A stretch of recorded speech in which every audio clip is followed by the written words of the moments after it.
等一下，你在干什么？不能让人就这么躺在那儿。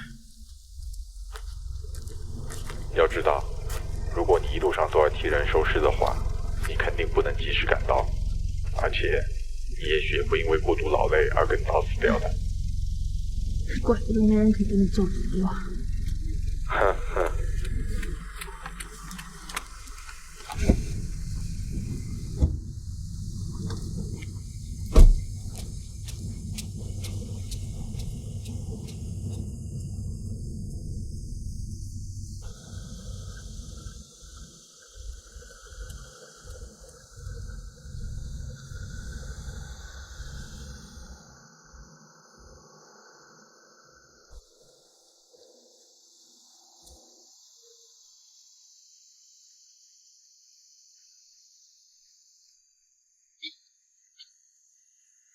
为什么？你听见什么？现在可能是进行的，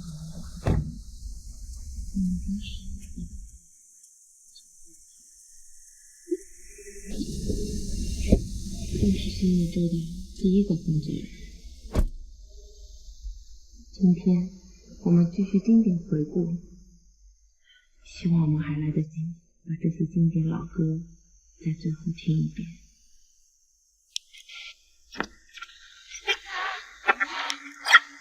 紧急状态广播！紧急状态广播！请各位市民减少外出，在家休养。治疗药剂正在全力研发，请等待进一步通知。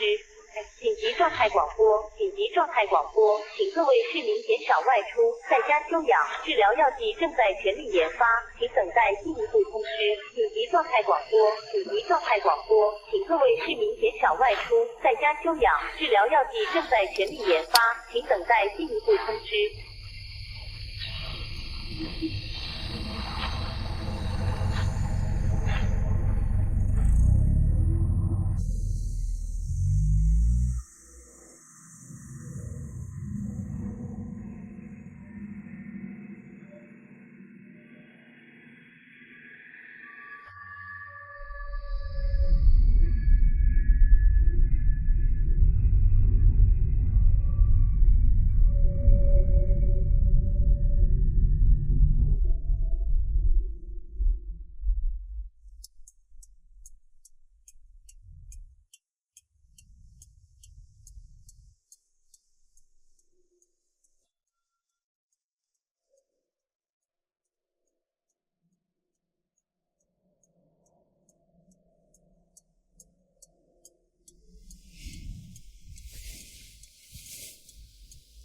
你还活着吗？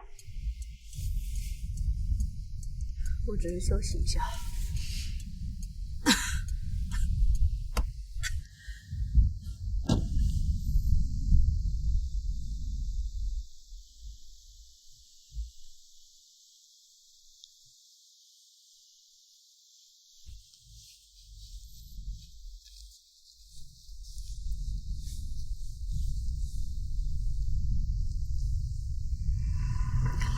全部都在这电脑里面，我已经写好了接口程序，你只需要把容器跟它连上去就可以了。谢谢你啊，为我冒这么大的风险。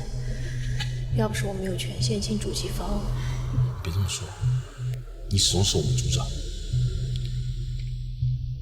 可是你知道有多少人把它当成最后的希望吗？林姐，你确定真的要这么做？如果他不见了，那我们就……那我都明白是什么结果，只是希望还来得及救我能救的人。林姐，那不是……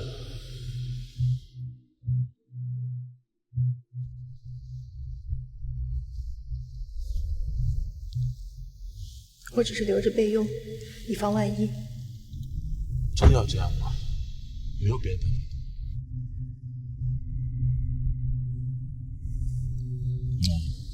祝你好运。往前几公里的码头上有很多船。你怎么知道的？我黑了个没有人要的间谍卫星，虽然很多功能不能用，但是聊胜于无。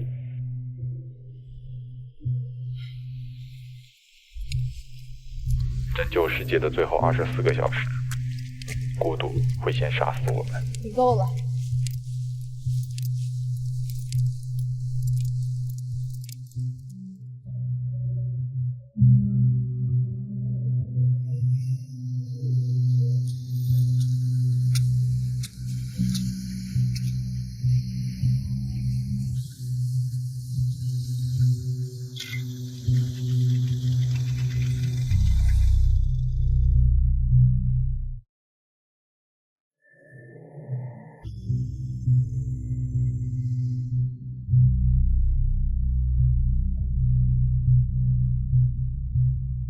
等一下，我们出了点问题，就差一点点，我们要错过那颗星球了。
出什么事了吗？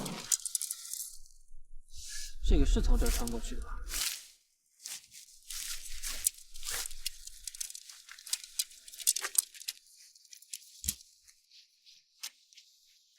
这个岛究竟有什么特别的？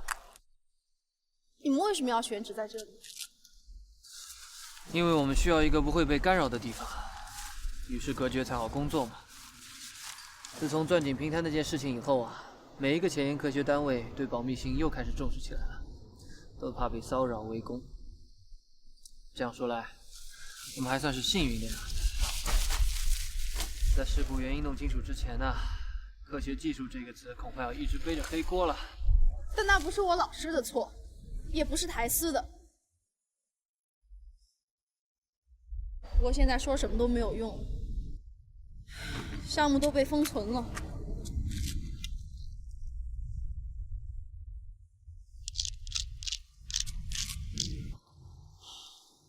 但我反复检查模拟过备份的算法，绝对没有问题。一定有原因的，不然他也不会突然停掉所有的救援设备。让那个钻井平台跟他走可轮一起，在全世界的电视上炸成碎片。我知道那是500条命。我老师30年的心血，他连不可复制的逻辑锁都想到了，怎么可能像他们说的造出了一个恶魔？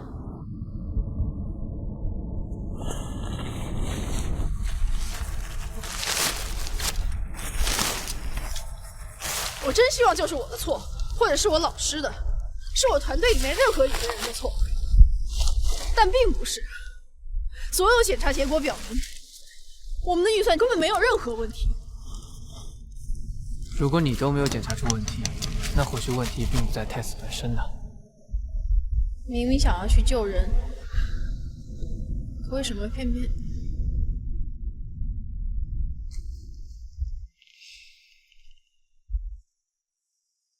这就是闯进未知的代价吧。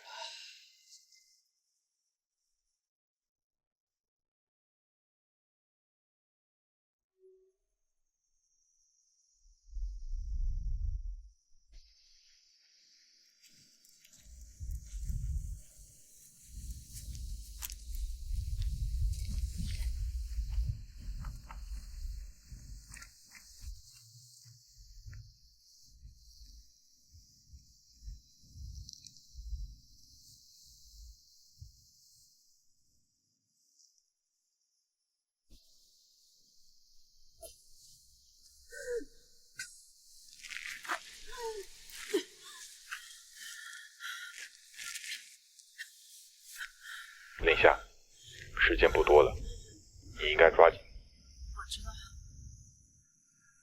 休息一下就走。刚才我说的没错吧？体力不应该浪费到那些尸体身上的。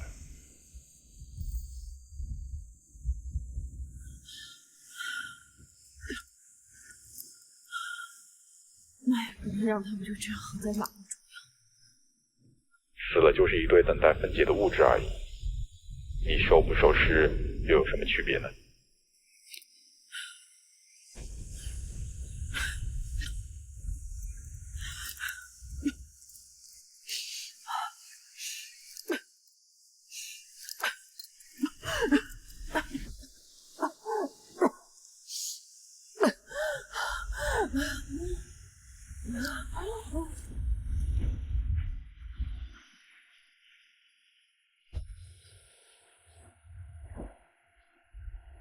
宁夏，宁夏，宁夏，宁夏，怎么了？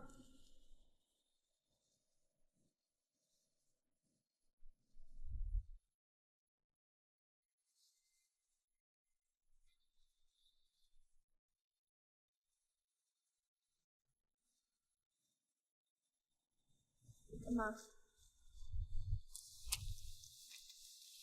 我有个礼物要送给你。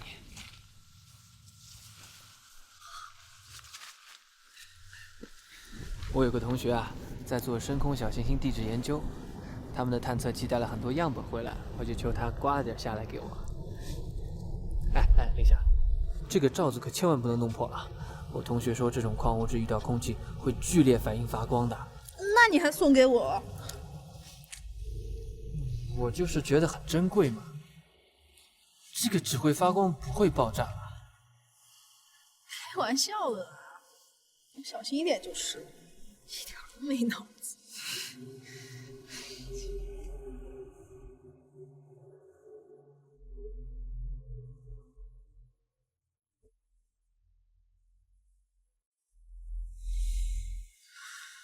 我之前在所里有空的时候啊，就会一直这么看着发呆。有的时候不知不觉的就看上了一整夜，看得久了，仿佛自己也陷到了这个梦里，好像梦才是真实的，现实生活反倒没有那么真实了。现在我们两个在这个荒岛上，挤在这个破帐篷里一起看星星，说明我们活的都不真实。正常人应该去找碧海蓝天。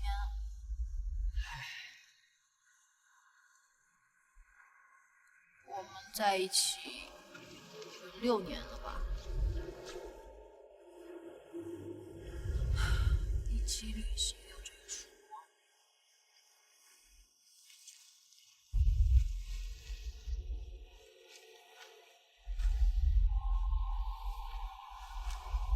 记得不就好吧？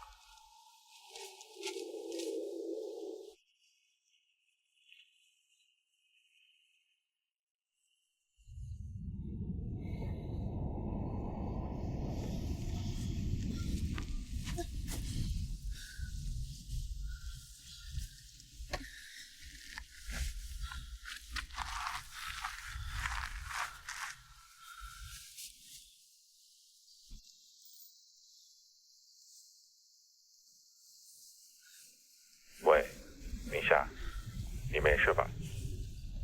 我看你在那边躺了10几个小时，我都以为你是不是觉得我很烦呢？没有，可能太累了吧。那要抓紧了，估计你也没有多少时间了。闭嘴！怎么叫你都没反应，我都差点要打110了。我可不希望永远被困在这里。你说的那些早没有，别讲冷笑话。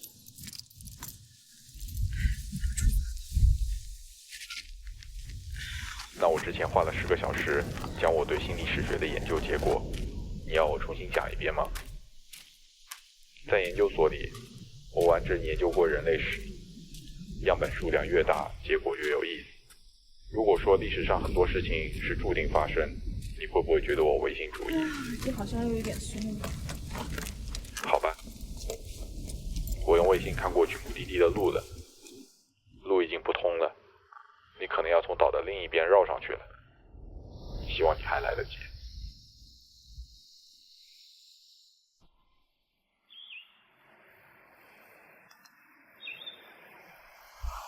好的。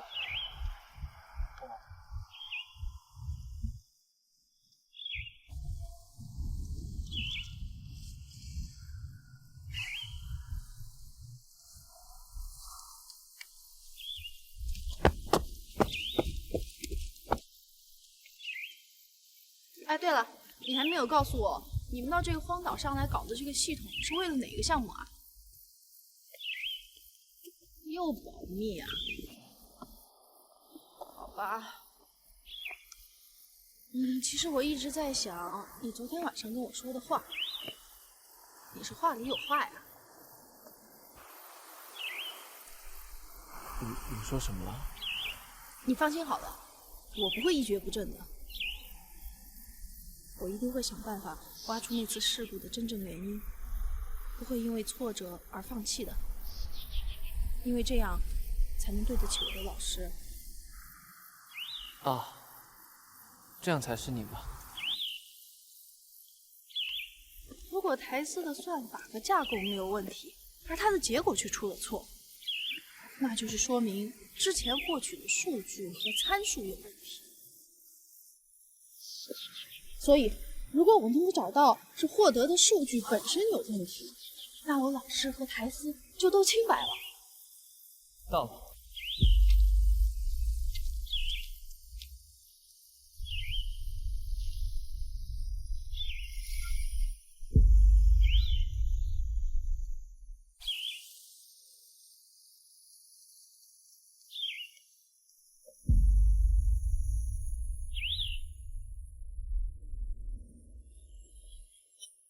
这本来是扎尔布什荒岛的唯一证据，至少在支援他们所来这里以前是这样。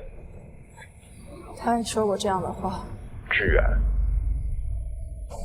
他也说过同样的话。那我要和他好好聊聊的。我和他看来会有共同语言。不管这岛上曾经住过多少人，现在你能听到的，就只有几百万年来从没有改变过的海涛声。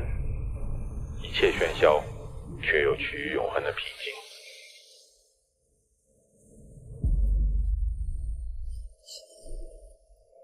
等一下，你别说话。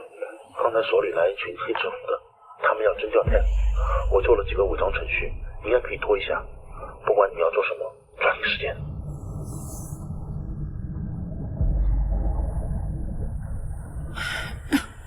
我给你找一条最快的路。好的，没问题。我6、7岁的时候就跟我爸他们来过这儿，我爸他们做水文调查，我就到处。哦，怪不得。哎，那几年前你们索要圈这岛，是你的主意了？一部分吧。哎，那你在这儿有青梅竹马吗？嘿，在这儿我最好的朋友就他这边，就是他带我们这群小女孩偷偷去废弃的暗房工程里面探险，还把那个地方当成了秘密基地。他最喜欢问我外面的世界是个什么样子。我帮他修好了秘密基地里找到的破电台，他就没日没夜地听那些若隐若现的人声跟噪音。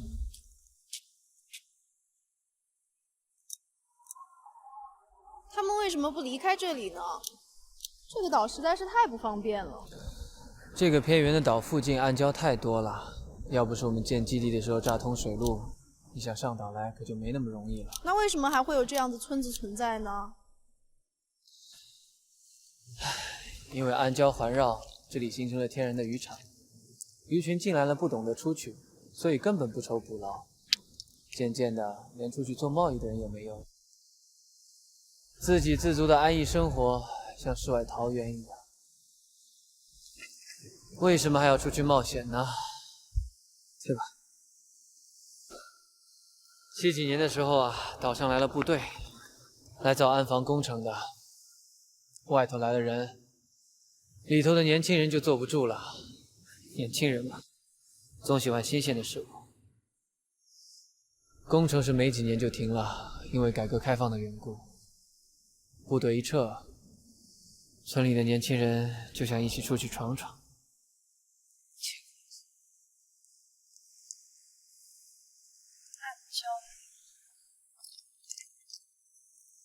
船上的人都死了，所以当时我和爸爸一起上岛的时候，村里的长老是严禁我们跟村里其他人接触的。只是当时还小，所以我没有被管得那么严。可是那些房子还保存得这么完好，就好像主人随时都会回来一样。我也已经20几年没有来过了。前几年来勘测的时候才知道，村里只剩下不到10个人了。那阿哲现在在哪里？他应该跟我们差不多年纪吧？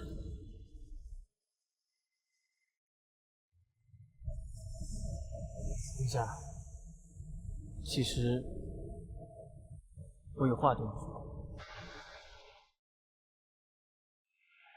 虽然你早应该这么卖力赶路，但是林夏，我如果是你，就不会这样透支体力。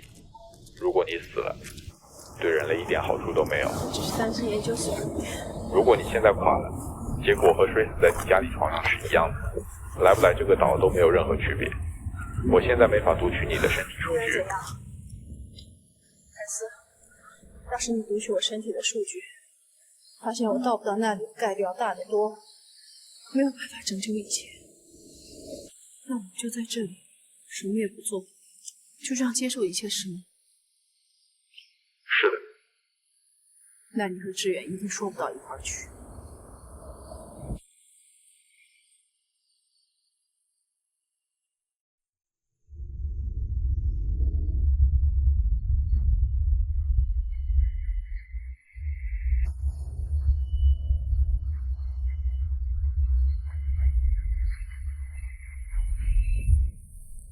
方志远，你什么意思？我要参加彼岸工程，人类的第一次恒星系探索，去南门2，离我们最近的恒星系。1年加速，6年亚光速，1年减速，8年就能到那儿了。林夏，我要去外面的世界。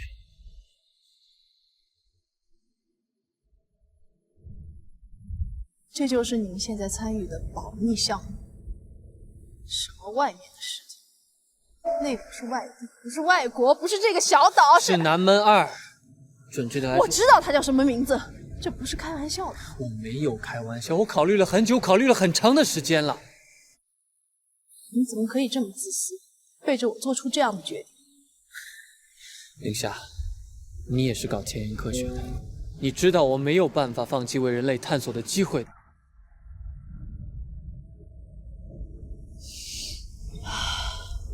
那你有没有考虑过我们的未来？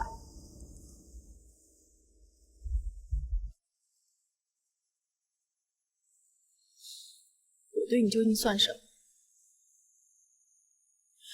前一天还送我礼物，后一天就……你宁可放弃这个世界的一切，放弃我们的未来，也要去那儿吗？我什么也不想放弃，我只是不想放弃人类最伟大的探索。我虽然是搞人工智能，但我也知道，以我们现在的技术储备去搞恒星距离行，根本就是在赌博。就这样跟外国比赛深空探索，根本就是草菅人命。探索都是要冒风险的，这是半个多世纪来人类出去的最好的机会了。我们总不见得永远蜗居在这个星球上吧？但不到万无一失，贸然行动就是白白送命。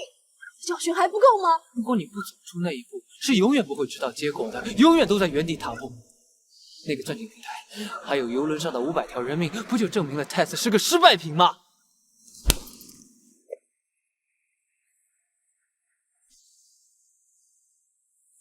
对不起，林夏，我只是基于我得到的数据进行分析判断。生物又何尝不是这样？手告诉你杯子烫手，你还会握着吗？膝盖告诉你要断了，你还背重物吗？这就是你和我们对于彼岸的风险，他其实比谁都清楚，可他还是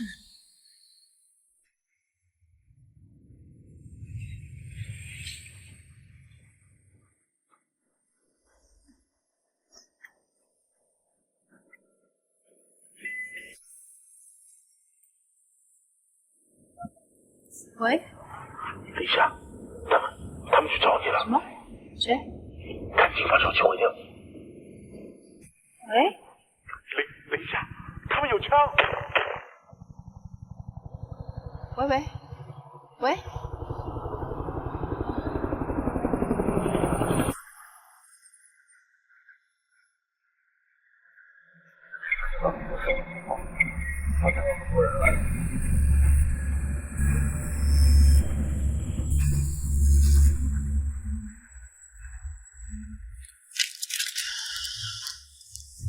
你把手机毁了，我就没办法控制间谍卫星替你看路了。谢谢你啊，间谍卫星都没有发现飞来的直升机。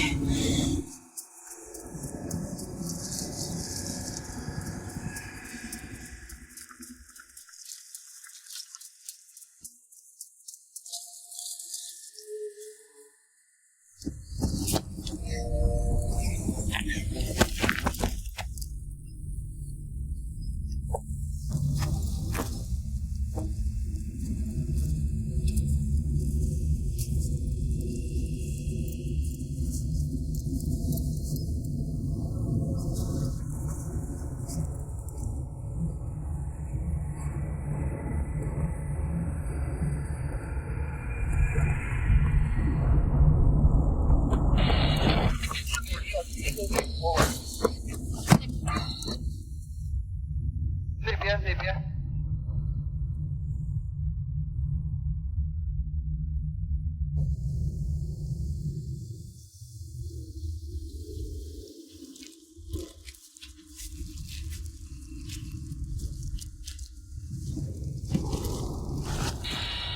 报告，找到嫌疑人。看来他们人还真是不少。之前你扫描过这个岛吗？就在你右手边，这条路可以上去。他们为了找你，还真是大费周章。找我的？那你为什么不跟他们解释一下？我们是在拯救人类。你还真是不懂人。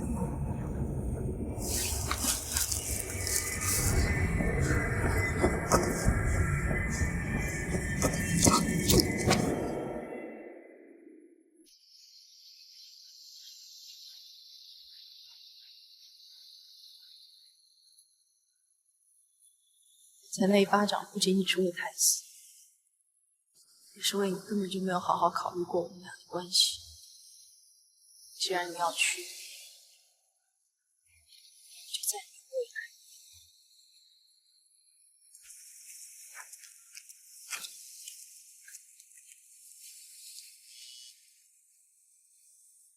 喂，好，我这就过去。这么快就要做准备？好，我知道。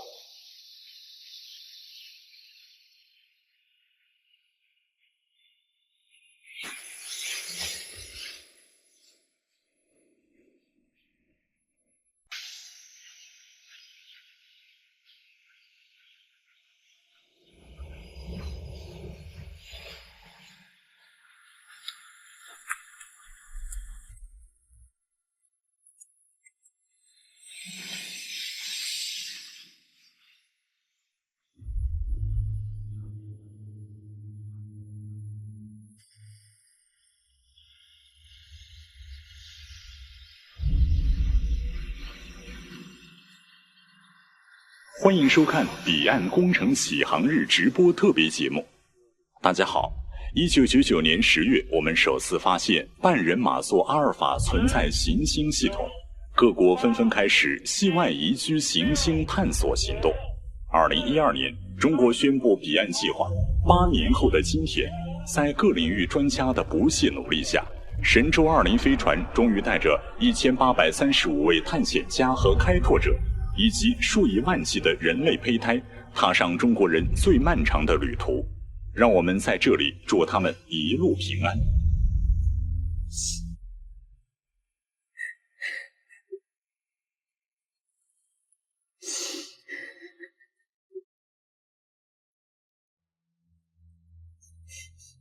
Test 的语言功能开始编译了，这2个月里面应该就能完成。另外，那次事故的数据我们反复筛查过几遍，如果我们的检查都没有问题的话，自打开阀门引起的爆炸，正好阻绝了石油泄漏的可能。他的模拟数据覆盖了未来将近2-3个世纪的跨度，太惊人了。志远，我原来以为跟你研究的这些遥不可及的星星相比，我的项目更现实、更可行。现在看来，是我错了。你的至少是能看清的现实，而我的……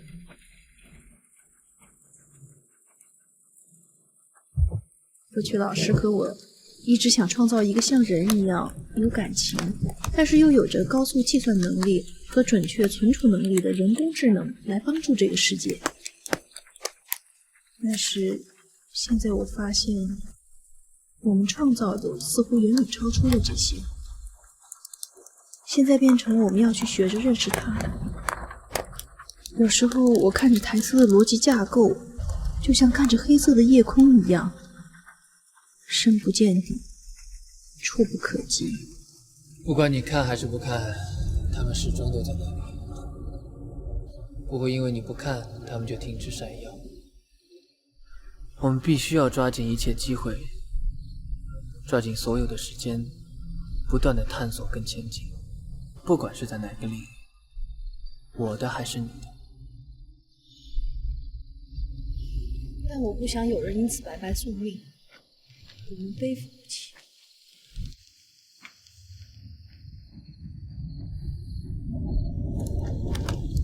那是我错了，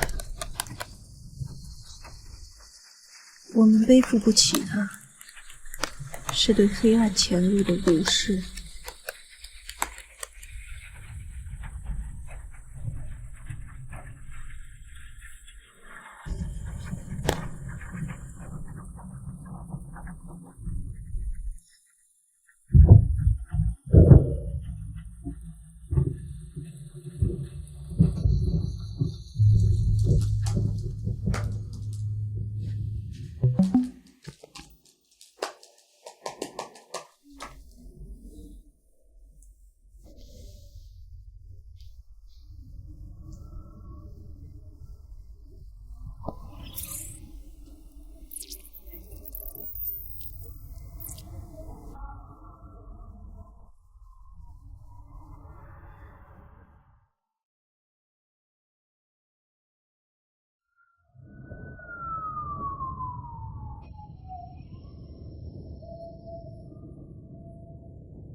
志远，你出发已经有4年多了。对了，今天是我们认识10周年的纪念日，你还记得吗？希望你能赶得上我们15周年的纪念日。啊，对了，关于台丝，它并不是一个失败的产物，你错了。虽然我现在还有点乱，但是我会尽量去理解它的。希望你一切都好。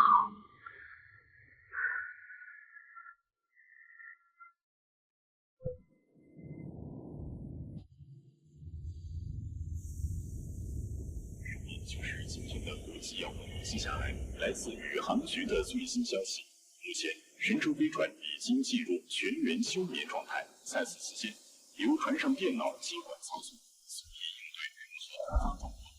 零距离，飞空器全部飞船也沿着弧形轨道开始进入长达1年半的加速过程。在空中的平稳的行程，尽管有幸参加一个旋风的目的，可是来自宇航局。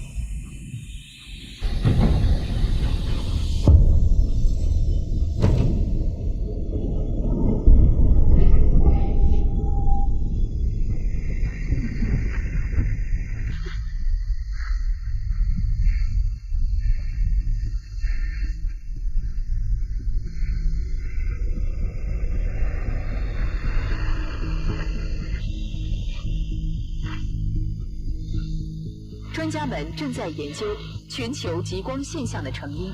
有消息人士指出，或与超新星爆发有关。相关部门拒绝对此进行评论。辐射对人体所造成的影响正在进一步研究中。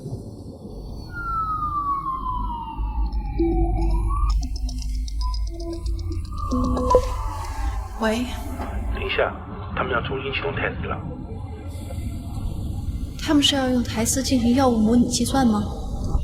没错，林夏，如果 test 这次能够帮上忙，也许整个项目就有出路了。也许那些人就能够改变对 test、对导师的看法了。但是我们现在对于台斯的行为逻辑分析还不够，万一又出事情，那我们只能求上帝保佑了，没别的办法。我马上来计算中心。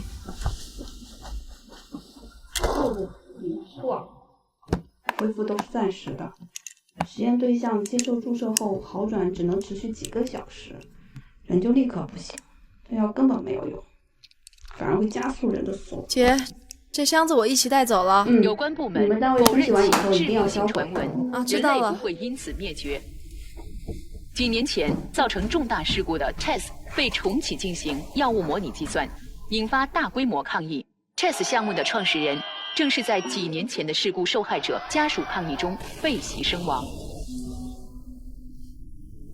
同时，来自宇航局的消息，神舟并未在本次爆发的喷射路径上没有上演同样前往南门2的美国进取号的悲剧，一切万幸。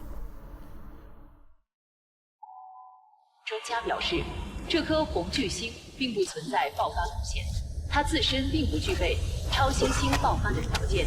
宇航局的科学家们相信是一颗流浪巨行星的撞击，引发了连锁反应。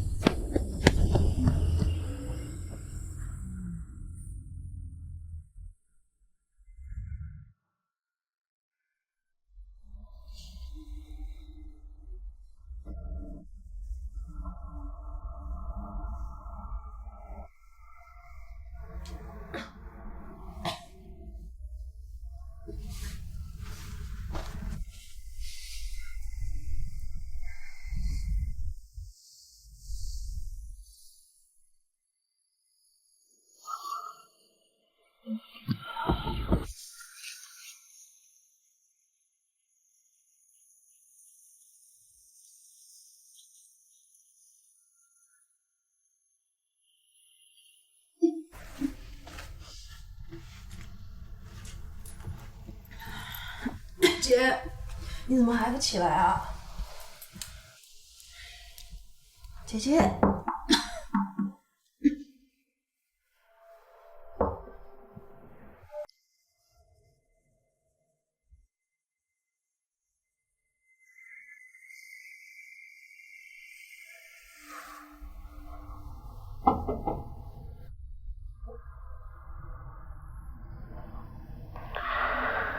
等一下，我们出了点问题。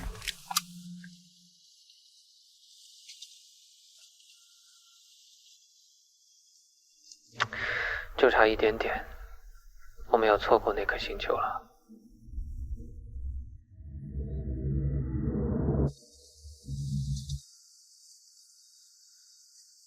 我们遇到点事故，现在没办法矫正轨道跟减速，神舟会跟目标擦肩而过，永远的向宇宙深处漂流下去。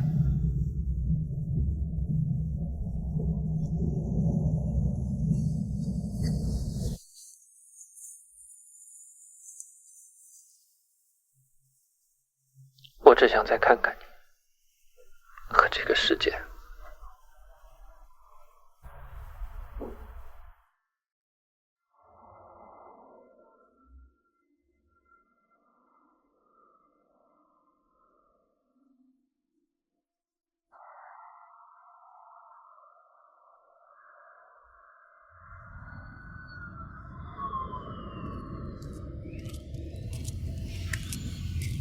夏，你不应该这样。我知道。没事吧？没事。新的模拟报告出来了吗？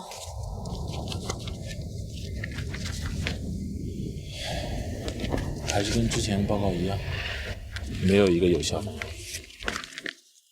可能就真的没有吧。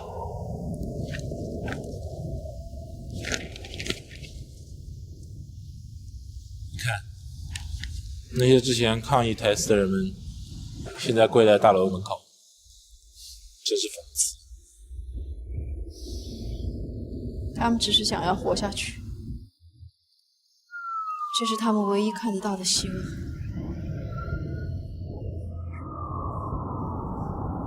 真不知道 Taste 的语言和情感逻辑功能如果编译完成的话，他会怎么看我们？怎么看那些跪的人？说如果他真的有人格的话，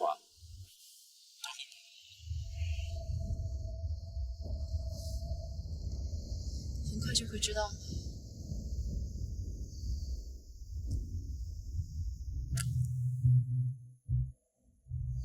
我应该下去跟他们说，这个世界要完蛋了。要么选择好好的活，要么干脆了结自己，而不是在这边傻跪着。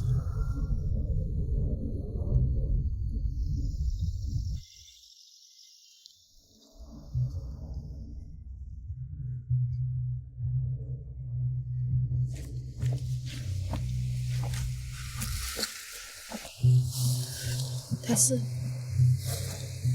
上次让你救人的时候，为了未来几百年里用钻井平台周围无数的生命，你选择放弃了500个人。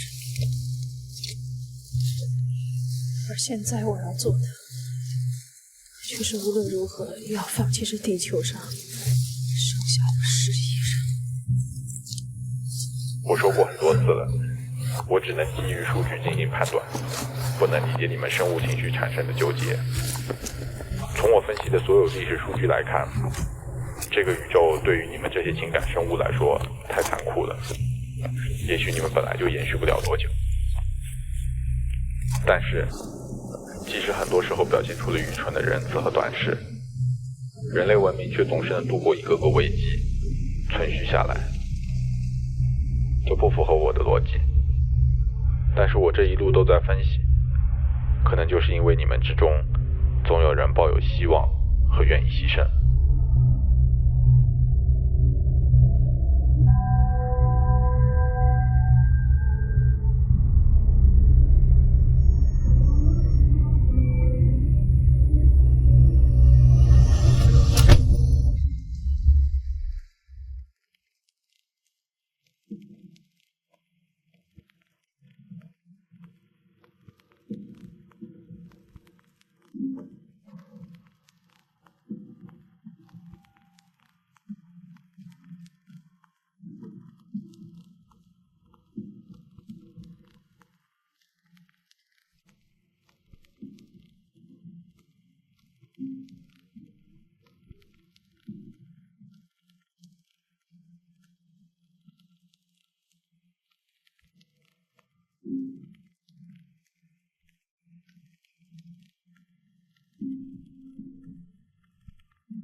我只需要一会儿就好。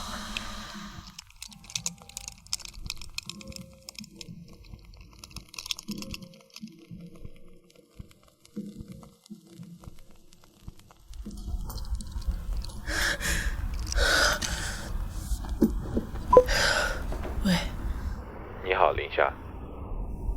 你谁啊？我的声音你都认不出了吗？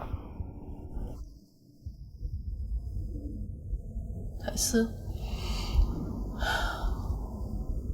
终于完成你了。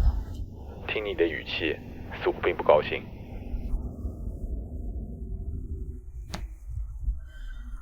凯斯，测试回答。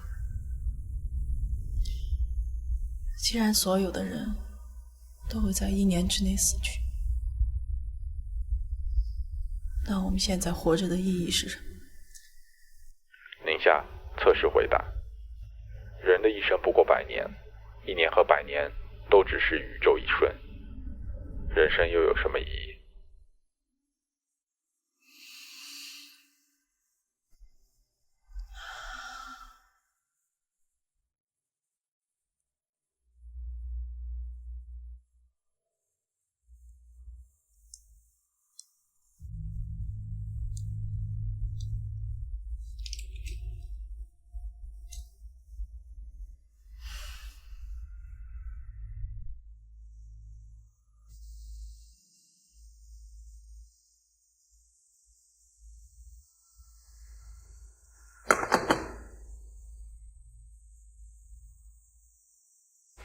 等一下，这么计算下去是毫无意义的。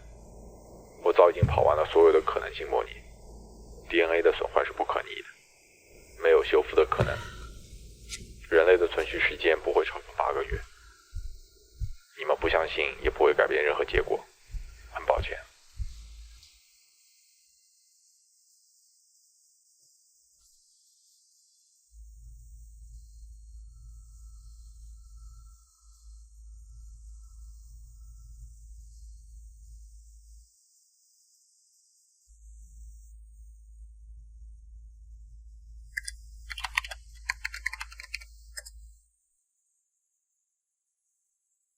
这应该就是彼岸工程的最新状态信息了。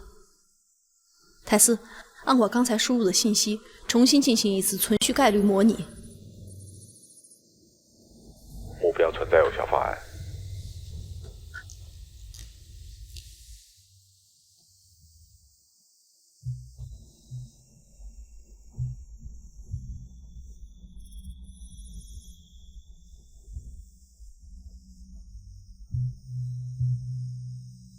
在尘埃顿前进行一次可控引爆，有78%的概率可以使飞船减速进入行星轨道。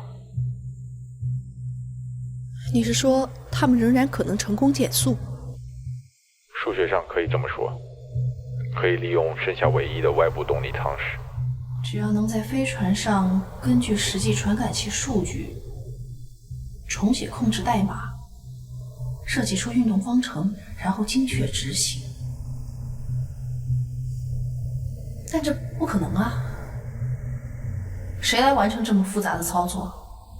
只要差一点点，就会船毁人亡。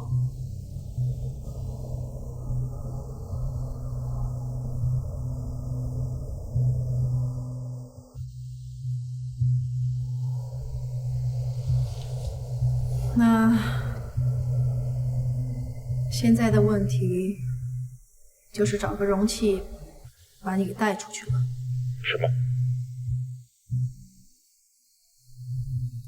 你要明白什么是大局。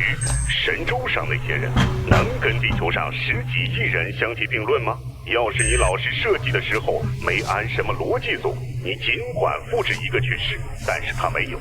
现在这个方案会毁了通信舱，这就是张单程票。把太子发送过去，地球怎么办？我们根本不知道那边会发生什么。先不说深空通信的不确定性，你们自己不都说无法预测太子的行为逻辑？他到了飞船上，一定会按照你的方案执行吗？就算飞船成功减速了，又如何？他们能着陆行星吗？能在那行星上活下去吗？地球才是根本。我相信，在我们领导监督下，发挥太子的最大功能，修复 DNA 的方法总会找到的，总会有的。其实志远说的没错，如果不踏出那一步，是永远不会知道结果的。不管最后如何，我们至少画出了一道轨迹。我知道你们在担心什么，只有你们那些科幻电影才老想着被外星人、被机器人毁灭。即使毁灭地球文明对他们来说轻而易举，你也应当承认，有50%的概率，他们根本不想这么做。这个宇宙足够大，我还需要你们物理劳动的帮助，去探索，去往宇宙的边界。凯斯，你还真是老实的可爱，一点都不婉转。是吗？挺好，比我们好。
终于到岛上了。哎，你们到这个岛上来是研究什么项目啊？等一下，转身。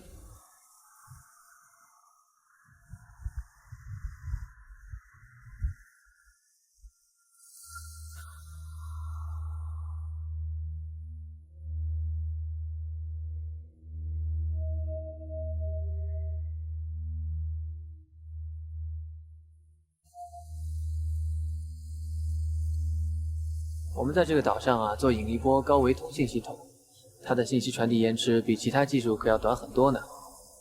它可以定时的和深空飞船进行联络并传递信息，就好像大海当中的灯塔一样。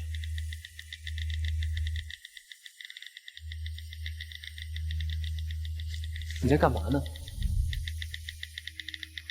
啊，我在用你们的天线跟头上间谍卫星 say hi 啊。你们的加密也太少儿科了，这么尖端的设施，我们站的这个地方居然还有内部网络信号。虽然是荒岛，也不能这么不小心吧？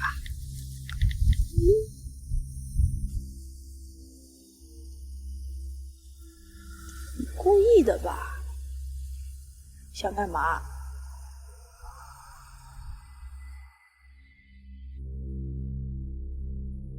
过2天有个信号发射窗口，我把你带进网络覆盖范围以后，泰斯，神州就交给你了。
林夏，处理完紧急状况，我们又要进入到全员休眠了。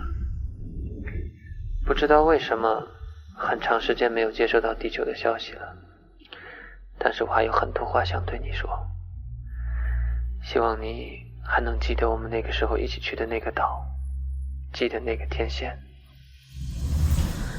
我们在途中遇到了不明引力场，导航电脑为了修正轨道用了过量燃料，不够减速过程了，而且还失去了1号休眠舱。